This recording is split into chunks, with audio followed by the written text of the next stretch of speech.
السلام علیکم ورحمۃ اللہ وبرکاتہ۔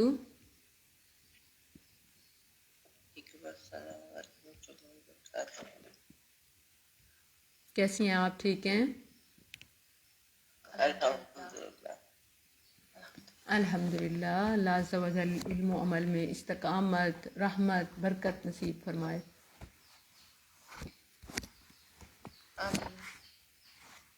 نحمده ونصلي على رسوله الكريم، أما بعد فأعوذ بالله من الشيطان الرجيم، بسم الله الرحمن الرحيم۔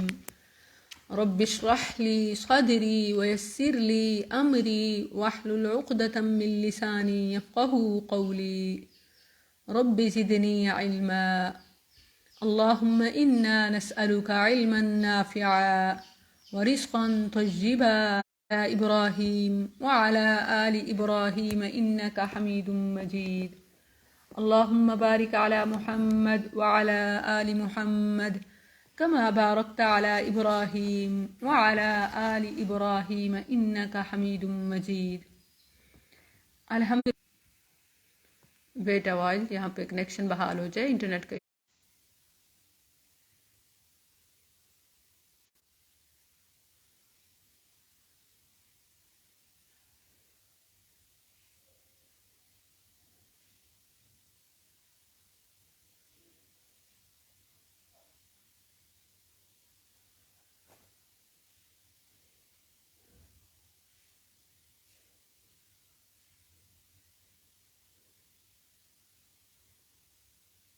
جزاک اللہ۔ ویٹ، تھوڑا سا انتظار کریں، زوم کلاس ڈسکنیکٹ ہو گئی ہے، یہ بحال ہو جائیں انشاءاللہ۔ السلام علیکم ورحمۃ اللہ وبرکاتہ۔ السلام علیکم ورحمۃ اللہ وبرکاتہ۔ آواز آ رہی ہے؟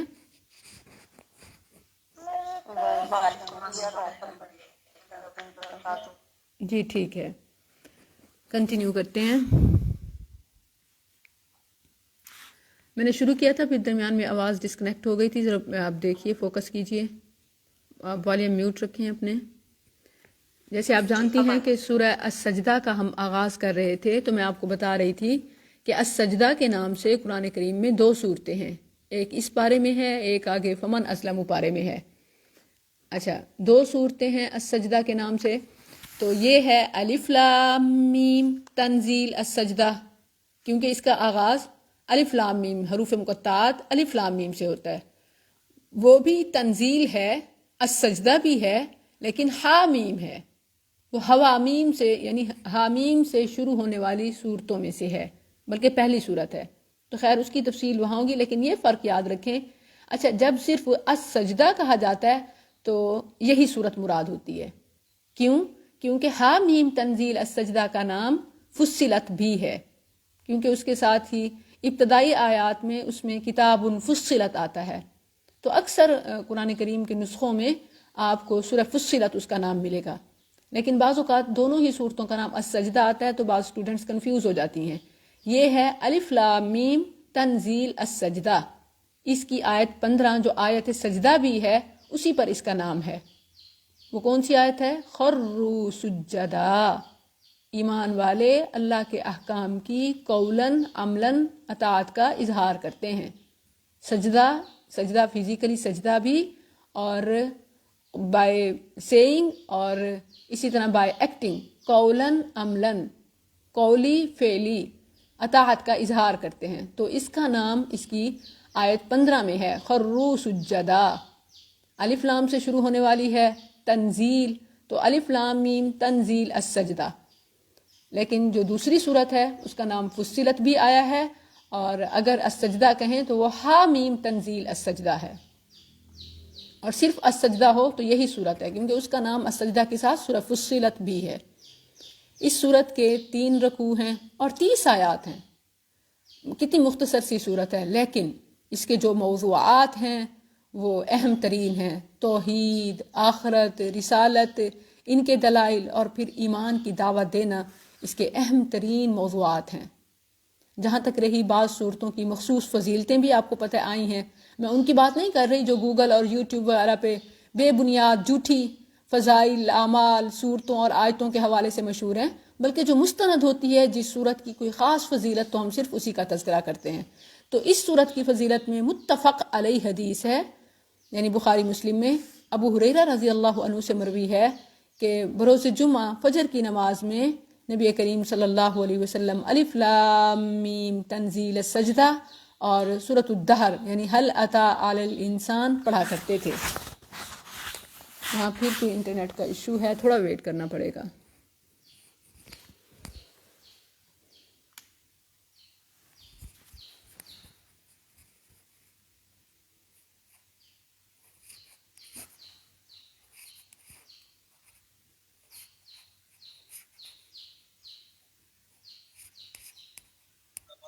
السلام علیکم، جی درمیان میں اگر ڈسکنیکٹ ہو جاتی ہے آواز جی پریشان نہ ہوا کریں، ٹھیک ہے، تھوڑا سا انتظار کر لیا کریں، بعض اوقات کوئی ایسا ایشو ہو جاتا ہے۔ اچھا بہرحال میں کیا بتا رہی تھی آپ کو کہ اس صورت کی فضیلت میں متفق علیہ حدیث ہے، ابو ہریرہ رضی اللہ عنہ سے مروی ہے، نبی کریم صلی اللہ علیہ وسلم جمعہ کے دن فجر کی نماز میں فرضوں میں 2 رکعت ہیں، تو پہلی رکعت میں سورہ الف لام میم تنزیل السجدہ اور دوسری میں هل اتی علی الانسان یعنی سورہ الدہر پڑھا کرتے تھے۔ اسی طرح مسند احمد اور ترمذی میں صحیح حدیث ہے کہ رسول اللہ صلی اللہ علیہ وسلم جب تک الف لام میم تنزیل السجدہ اور سورہ تبارک الذی بیدہ الملک یہ رات کو پڑھ نہ لیتے سوتے نہ تھے۔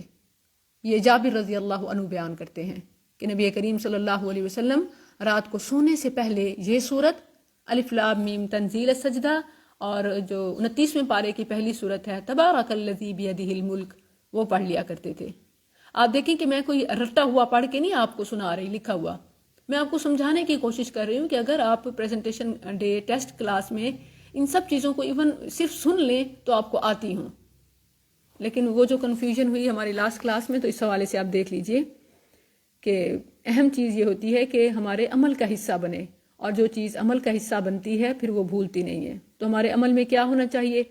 اگر حفظ نہیں ہے، آپ فرضوں میں نہیں پڑھ سکتے جمعہ کے دن، تو کم از کم رات کو سونے سے پہلے دیکھ کے موبائل سے یا بائی لسننگ ہم یہ سورت پڑھ سکتے ہیں۔ اسی طرح سورہ ملک بھی۔ تو اس سورت کے جو فضیلت ہے وہ بھی معلوم ہو گئی اور اس کے موضوعات بھی، اور یہ ان صورتوں میں سے ہے جو حروف مقطعات سے شروع ہوتی ہیں، جیسے آپ دیکھ رہی ہیں الف لام میم، اور پھر قرآن کی حقانیت کی بات ہے۔ قرآن کی حقانیت ہوگی تو تمام موضوعات میں دلائل سے مطمئن ہوں گے، تو اسی لیے قرآن کی حقانیت میں پہلے فرمایا تنزیل الکتاب لا ریب فیہ من رب العالمین، یہ رب العالمین کی اور حقیقت اور حقانیت پر مبنی کتاب ہے، کسی نے اس کو گھڑا نہیں ہے، کوئی افطرا نہیں ہے بلکہ حق ہے۔ مقصد کیا ہے کہ نبی کریم صلی اللہ علیہ وسلم نذیر بن کر اس کی آیات کے ذریعے سے لوگوں کو ڈرائیں۔ پھر اس کے بعد آسمان و زمین کی تخلیق کا بیان ہے۔ اللہ عز و جل نے قرآن کریم کی حقانیت کے بعد آغاز دنیا اور اختتام دنیا کا بیان کیا۔ اللہ الذی خلق السماوات والارض وما بینہما فی 6 ایام، پھر یدبر الامر من السماء، کہ صرف کائنات کو بنا کے کسی کے سپرد نہیں کر دیا بلکہ وہ اس کے معاملات کی تدبیر خود کرتا ہے۔ پھر بتایا کہ ہر مخلوق یہ امپورٹنٹ ہے، پرفیکٹ ہے، کوئی ایسے نہیں ہے کہ غیر ضروری، غیر اہم، غلط ہو۔ الذی احسن کل شیء خلقہ وبدأ خلق الانسان من طین، زمین و آسمان کی تخلیق کے بعد اللہ عز و جل نے انسان کی تخلیق کا بیان کیا، اور پھر نسل انسانی کا ذکر کہ کیسے اللہ نے اس کی نسل کو پھیلا دیا، اور پھر ابتدائے کائنات کے ساتھ ہی اللہ نے سمجھایا کہ ابھی بھی ان کو یقین نہیں آتا کہ قیامت کے دن کیسے اٹھائے جائیں گے۔ اِنَّا لَفِي خَلْقٍ جَدِيدٍ، کہتے ہیں کہ ہم دوبارہ کیسے اٹھائے جائیں گے، بلکہ وہ اپنے رب کا انکار کرتے ہیں۔ کیوں؟ کیونکہ عدم سے جو وجود میں لا سکتا ہے وہ ریکریٹ کیوں نہیں کر سکتا؟ تو فرمایا کہ اس کام پر تمہارے اوپر فرشتے مقرر ہیں، اور پھر مکذبین کا انجام بتایا کہ روز قیامت ان کی حالت کیا ہوگی، وہ کیسے گڑ گڑا کر مہلت مانگ رہے ہوں گے کہ ہمیں موقع دیا جائے، ہم ٹھیک ہو جائیں گے، لیکن انہیں عذاب کی وعید سنائی جائے گی۔ ہاں پھر مؤمنین کا بیان ہے، انما یؤمنو بآیاتنا الذین اذا ذکروا، جس پر اس سورت کا نام بھی ہے، قروا سجدا، مومنین کی صفات اور ان پر ہونے والے انعامات کا بیان ہے۔ انعامات کے لیے اللہ نے ایک ایسا لفظ فرمایا کہ جس نے جنت کی حقیقت یا جنت کی جھلک دکھا دی، اگرچہ اس کی اصل حقیقت کو نہ کوئی آنکھ کسی نے دیکھا، نہ سنا، نہ سوچا۔ آیت ہی ایسی ہے، فَلَا تَعْلَمُ نَفْسٌ مَّا أُخْفِيَ لَهُم مِّن قُرَّةِ أَعْيُنٍ جَزَاءً بِمَا كَانُوا يَعْمَلُونَ۔ اور پھر یہ آیت سجدہ بھی ہے، اور پھر اللہ عز و جل نے مومن اور فاسق کے کردار میں اور نتائج میں تفریق کا بیان کیا کہ مومن اور فاسق جس طرح عمل میں برابر نہیں ہوتے، وہ نتیجے میں بھی برابر نہیں ہے۔ أَفَمَنْ كَانَ مُؤْمِنًا كَمَنْ كَانَ فَاسِقًا لَا يَسْتَوُونَ۔ پھر ایمان والوں کی حالت، ان کے عمل اور انجام دونوں کا ذکر کیا، پھر فاسقین کے بھی ان کا عمل اور ان کے انجام کا کہ فَمَأْوَاهُمُ النَّارُ، اور پھر ان کی اللہ تعالیٰ نے زیادہ وعید کو زیادہ بیان کیا۔ بشارت کے لیے اللہ عز و جل نے ایسا جملہ، ایسے الفاظ فرمائے کہ کافی ہو جائیں، جبکہ وعید کے لیے آپ دیکھیں کہ اس صورت میں تفصیل آتی ہے، کیونکہ انسانی فطرت بھی ہے کہ وہ مار سے یا ڈانٹ سے زیادہ سمجھتا ہے، ڈر سے زیادہ سمجھتا ہے، تو مکمل تفصیل بیان کر دی تاکہ بعد میں کسی کو مسئلہ نہ ہو، اچھی طرح جو بچنا چاہے سمجھ جائے۔ پھر اللہ عز و جل نے مثال کے ذریعے سے سمجھایا، جو اہم قرآنی اسلوب ہے اس میں موسیٰ علیہ السلام اور بنی اسرائیل کا ذکر ہے۔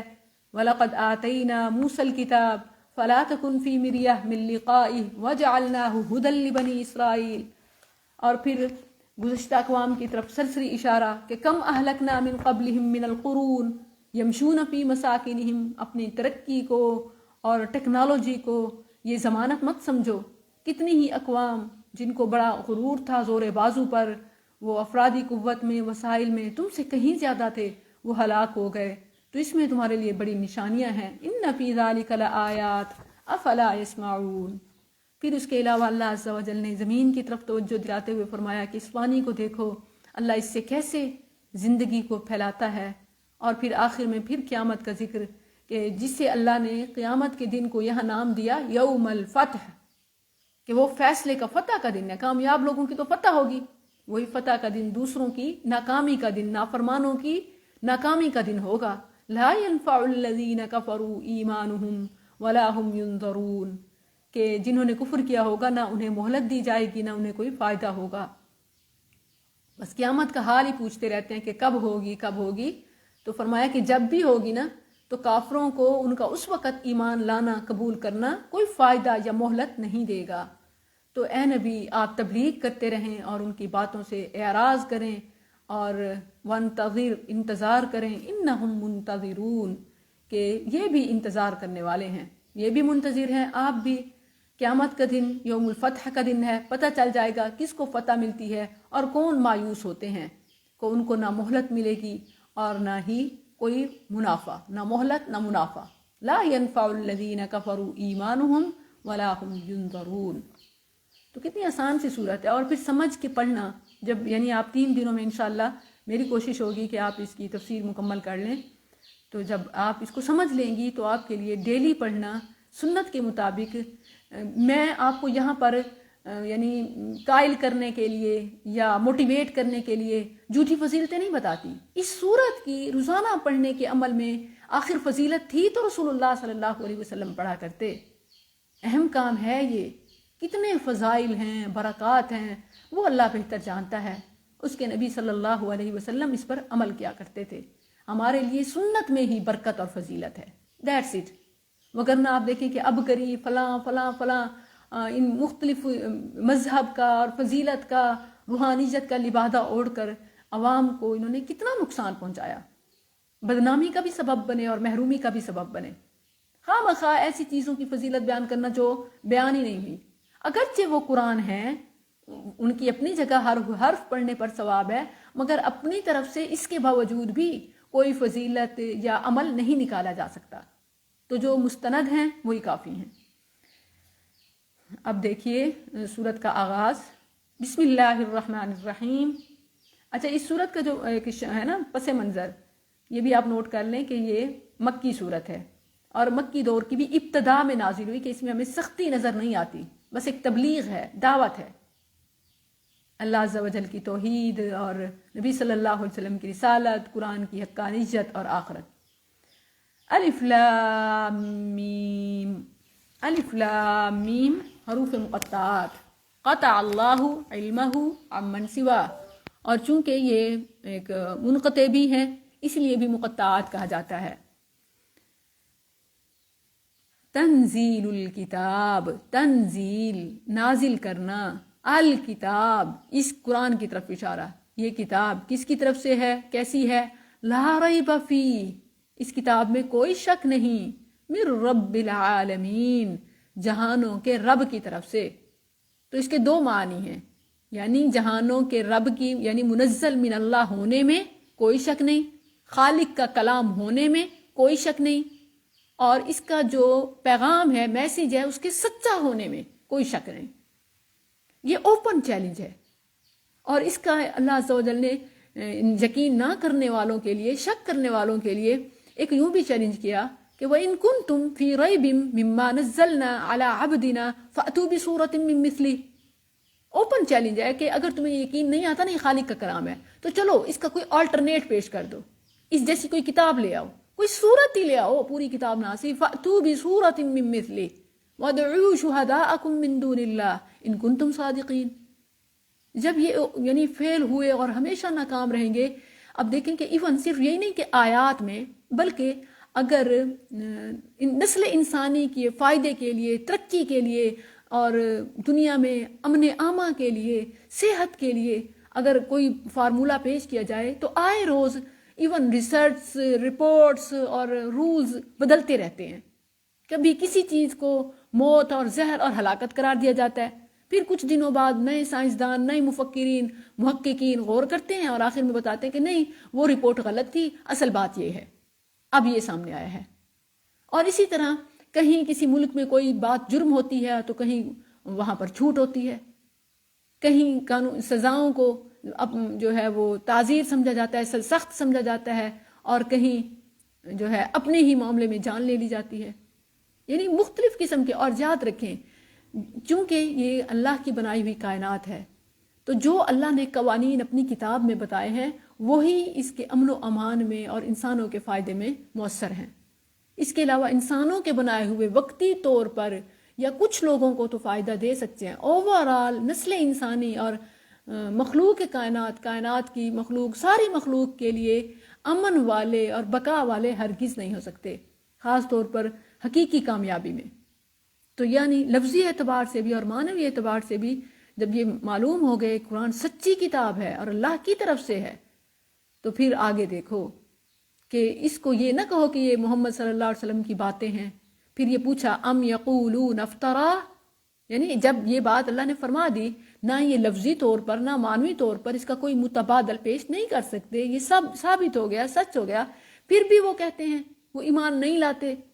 اہم یؤمنون، کیا پھر اس بات کو سمجھنے کے بعد وہ ایمان لائیں گے؟ ام یقولون افترا، یہ ام کا لفظ بتاتا ہے کہ پیچھے بات ہے، وہ بات کون سی ہے؟ یعنی ام کیا، سوال کا انداز ہے نا، کیا کا تعلق پچھلی بات کے ساتھ ہوتا ہے نا کہ سوال کس بارے میں ہو رہا ہے، پیچھے بات کیا ہے کہ یہ قرآن منزل من اللہ ہے، تنزیل من رب العالمین ہے، لا ریب فیہ ہے، اللہ کی طرف سے نازل ہونے میں، اللہ کی کتاب ہونے میں، اللہ کا فرمان ہونے میں اور حقیقت پر مبنی ہونے میں کوئی شک نہیں ہے۔ کیا اس کے باوجود پھر بھی وہ کہتے ہیں کہ محمد صلی اللہ علیہ وسلم نے اس کو گھڑ لیا ہے؟ ام کیا یقولون، وہ کہتے ہیں افترا، یہ اس نے گھڑ لیا ہے، بلکہ هو الحق، یہ حق ہے، من ربک، تمہارے رب کی طرف سے، رب کا کلام اور حقیقت اور نجات کا پیغام، یہ الحق ہے، یہ باطل نہیں ہے، اس کی کوئی بھی آیت نقصان والی نہیں ہے، حق اور سچ ہے، فائدہ ہے، اور رب ہی کی طرف سے ہے۔ نبی صلی اللہ علیہ وسلم کی حیثیت کیا ہے؟ لتنذرا، تاکہ تم ڈراؤ، قومن، اس قوم کو، ما اتاہم، ان کے پاس نہیں آیا، من نذیر، کوئی نذیر ڈرانے والا، من قبل کا، آپ سے پہلے، لعلہم، تاکہ وہ، یہاں لعل کئی کے معنی میں ہے، کئی تاکہ، لعل شاید کے معنی میں بھی آتا ہے، لیکن اس لحاظ سے معنی ہوگا کہ نبی صلی اللہ علیہ وسلم یہ امید رکھتے ہوئے، لعل کی نسبت اللہ کی طرف سے نہیں، کیونکہ اللہ تو ہر بات کا علم رکھتا ہے، وہ ہدایت پائیں گے یا نہیں، تو اسے شاید یا امید کہنے کی ضرورت نہیں ہے، بلکہ یہ شاید رسول اللہ صلی اللہ علیہ وسلم کے اعتبار سے ہے، تاکہ آپ اس قوم کو ڈرائیں اس امید پر شاید کہ وہ ہدایت پا جائیں۔ اگر شاید کے معنی میں لیا جائے جیسے کہ یوزلی ہوتا ہے لعل شاید کے معنی میں، تو یہ پھر امید رسول اللہ صلی اللہ علیہ وسلم کی مناسبت سے ہے کہ آپ انہیں اس امید پر ڈرائیں تاکہ وہ ہدایت پائیں۔ اور ویسے یہی ہے کہ لعل کا سیدھا وہی تاکہ والا ترجمہ کیا جائے، کئی لعلہم یہتدون، تاکہ وہ ہدایت پائیں۔ تو انذار ہدایت کے لیے مؤثر ہے، لیکن اس میں جھوٹ نہیں ہونا چاہیے کیونکہ یہ کتاب حق ہے۔ بعض اوقات جھوٹ ہی باتیں مشہور لوگوں کو سنا کر خواہ مخواہ اسلام کے قریب کرتے کرتے ایون الٹا دور کر دیتے ہیں، اور اسی طرح ایون بچوں سے بھی جھوٹ بول کے کہ یوں ہو جائے گا وہ ہو جائے گا، الٹا اسلام سے متنفر کر دیتے ہیں، تو یہ غلط ہے کیونکہ یہ کتاب حق ہے۔ هو الحق من ربک بل هو الحق من ربک لتنذر قوما ما اتاهم من نذیر، ایسے یہ ہے کہ لتنذر قوما، تاکہ تو ڈرائے اس قوم کو، کون سی قوم؟ عرب قوم، ما اتاهم من نذیر، ان کے پاس کوئی نذیر نہیں آیا۔ سوال یہ ذہن میں آتا ہے کہ عربوں میں ان کی نسلوں میں آباء و اجداد اور گزشتہ تو ایون اسماعیل علیہ السلام اور اسی طرح شعیب، ہود، صالح، یہ عربوں ہی میں سے تھے، عرب تھے، کہ ان عربوں کے پاس کوئی نہیں آیا۔ لِتُنْهَاهُمْ مِن نَذِيرٍ من قبلک، یہ مراد یہ ہے کہ عرصہ ہوئے، زمانہ ہوئے کوئی نبی نہیں آیا، یعنی یہ موجود جو لوگ ہیں ان میں، جیسے آپ پیچھے پڑھ چکی ہیں کہ اللہ عز و جل نے فرمایا سورۃ الانعام میں کہ وَهَذَا كِتَابٌ أَنزَلْنَاهُ مُبَارَكٌ فَاتَّبِعُوهُ وَاتَّقُوا لَعَلَّكُمْ تُرْحَمُونَ أَن تَقُولُوا، یہ کہ وہ کہیں انما انزل الکتاب علی طائفتین من قبلنا، کہ تو دو گروہوں پر اتاری گئی، یعنی یہود و نصارہ پر تو ہوئی، عربوں میں کہاں ہوئی؟ انما انزل الکتاب علی طائفتین من قبلنا وان كنا عن دراستهم لغافلین، یہ بعد میں وہ یوں کہیں کہ یہ کتاب تو صرف ان دو گروہوں پر اتاری گئی جو ہم سے پہلے تھے، اور ہم ان کے پڑھنے پڑھانے میں یقیناً بے خبر تھے، پھر ہمیں کیوں سزا دی جا رہی ہے؟ ہمارا کیا قصور ہے؟ ہمارے پاس تو کوئی نبی نہیں آیا تھا۔ او تقولو، یا یہ کہ وہ کہیں لو انا انزل علینا الکتاب، اگر ہم پر کتاب اتاری جاتی لکنا اہدا منہم، تو ہم زیادہ ہدایت والے ہوتے، ہم ان سے زیادہ ہدایت والے ہوتے۔ اسی لیے اللہ عز و جل نے فرمایا کہ چونکہ عرصہ ہوا، اچھا یہ ہے کہ پھر اس سے پہلے جو لوگ تھے ان کو کیا سزا ملے گی، یہ ایک علیحدہ ٹاپک ہے۔ اصل بات یہ ہے کہ جب تک انبیاء کی تعلیم کسی نہ کسی لحاظ سے موجود رہی، یہی وجہ ہے کہ ایون قبل از اسلام بھی نبی صلی اللہ علیہ وسلم کے دور کے آپ کی قوم کے بہت سے لوگ ایون شرک سے بیزار اور نفرت کرنے والے تھے، وہ ہمیشہ دور ہی رہتے تھے۔ ایون آپ کی بعثت سے پہلے، نبوت سے پہلے بھی، جیسے خود رسول اللہ صلی اللہ علیہ وسلم نے ہوش سنبھالا تو ان کاموں کو پسند نہ کیا جو آپ کے آباء و اجداد یا ارد گرد والے کیا کرتے تھے، اہل قوم، تو ان کا پیغام کسی نہ کسی حد تک موجود تھا اور لوگ شرک کو غلط سمجھتے تھے۔ لیکن جب یہ چیزیں ختم ہونے لگی، اللہ عز و جل نے فوراً ہی آخری نبی کو بھیج دیا اور اس کے پیغام کی حفاظت کی ذمہ داری خود لے لی کہ اب چونکہ کوئی اور آنا نہیں تو یہی پیغام سب کے لیے ہے اور اس کے محافظ ہم ہیں۔ تو ان کے پاس، ان لوگوں میں زمانہ بیت گیا، عرصہ ہو گیا، بعضوں نے مدت بتائی ہے کہ اسماعیل علیہ السلام اور رسول اللہ صلی اللہ علیہ وسلم کے درمیان اتنے ہزار سال کا فاصلہ ہے، لیکن اس پر کوئی مستند روایت نہیں ہے، ایسے سنی سنائی اسرائیلی باتیں ہیں۔ لِتُنذِرَ قَوْمًا مَا أَتَاهُم مِّن نَذِيرٍ مِّن قَبْلِكَ لَعَلَّهُمْ يَهْتَدُونَ اللہ الذی، وہ جس نے خلق، پیدا کیا، السماوات، آسمانوں کو، والارض، اور زمین، وما بینہما، اور جو ان کے یعنی آسمان و زمین کے درمیان ہے، کتنے دنوں میں؟ فی ستۃ ایام، 6 دنوں میں۔ یہ کون سے 6 دن تھے؟ اس کا صحیح اندازہ نہیں کر سکتے۔ کیونکہ یہ دیکھیں، آسمان و دن کب بنتے ہیں؟ جب آسمان ہو، زمین ہو، سورج ہو، چاند ہو، پھر اس کا چلتا ہوا نظام ہو دن اور رات کا، اس کو شمار کیا جاتا ہے نا، 24 گھنٹے ایک دن۔ یہ تو اس سے پہلے کی بات ہے، ٹھیک ہے نا، نارمل دن اس سے مراد نہیں ہے، ان دنوں سے مراد معروف دن نہیں ہے، کیونکہ آسمان و زمین کی پیدائش سے پہلے ان کا وجود ہی نہیں تھا۔ ہو سکتا ہے وہ دن ہزاروں یا لاکھوں سال کے ہوں، جیسے سورہ اعراف میں بھی میں نے اس پر تفصیلاً بات کی تھی اگر آپ کو یاد ہو، اور اسی طرح سورہ حج کی آیت 47 بھی ہے۔ تو یہاں اس سے مراد کیا ہے، یہ یا تو 1000 سال ہو سکتے ہیں یا پھر 6 ادوار بھی۔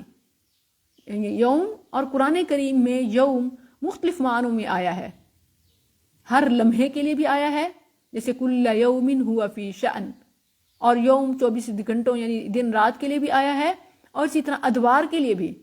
اور یہاں تو ابھی دن رات کا کوئی نظام ہی نہیں تھا، تو اسی لیے ان سے مراد معروف دن نہیں ہے۔ لیکن اللہ عز و جل نے فرمایا کہ فی ستۃ ایام، وہ 6 ادوار ہیں یا کتنی مقدار کے دن ہیں، فرمایا کہ فی ستۃ، یہی بتایا کہ فی ستۃ ایام، اس میں پیغام ہے کہ تخلیق کائنات یہ اتنی اہم اور بامقصد ہے کہ اللہ نے اسے صرف کن سے پیدا نہیں فرمایا۔ آپ دیکھیں کہ اسپیشل پروٹوکول ہے تو اسپیشل ایک پرپز ہے، یہ ہمیں بتانا مقصود ہے، وگرنہ انما امرہ اذا اراد شیئا ان یقول له کن فیکون۔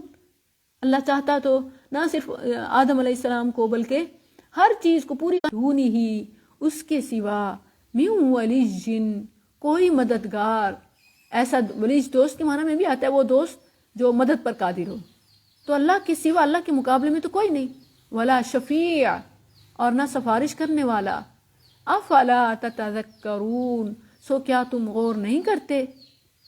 یہ بڑی اہم بات ہے، یہ اس باطل خیال کا رد ہے کہ بے شک آسمان و زمین اور ہر چیز کا مالک تو اللہ ہے، مگر کچھ ہستیاں ایسی زبردست یا اللہ کی محبوب ہیں جو سفارش کر کے اس کی گرفت سے، اس کی پکڑ سے چھڑا لیں گی۔ فرمایا یاد رکھو کہ اگر وہ تمہیں عذاب دینا چاہے تو اس کے مقابلے میں تمہارا کوئی دوست نہیں ہوگا جو تمہیں اس کے عذاب سے چھڑا سکے، اور نہ ایون سفارشی جو اس کی اجازت کے بغیر سفارش کی جرت کر سکے۔ اور ایون حساب سے پہلے خود انبیاء زبانوں پر کیا ہوگا، نفسی نفسی نفسی، اور اللہ جس کو اجازت دے گا ارفع رأسک سل تعطا اشفع تشفع، جس کو مرتبہ ملے گا وہ بھی جن کے حق میں اللہ اجازت دے گا، اور جتنی اجازت دے گا صرف ویسے ہوگا۔ الا من اذن له الرحمن وقال صوابا، ایسا نہیں ہے کہ ان لمیٹڈ، جیسے شاعر کہتے ہیں کہ اللہ کا پکڑا چھڑا لے محمد، محمد کا پکڑا چھڑا کوئی نہیں سکتا، العیاذ باللہ، وہ اس کا انکار کرتے ہیں۔ اللہ نے فرمایا ما لکم من دونی من ولی ولا شفیع افلا تتذکرون،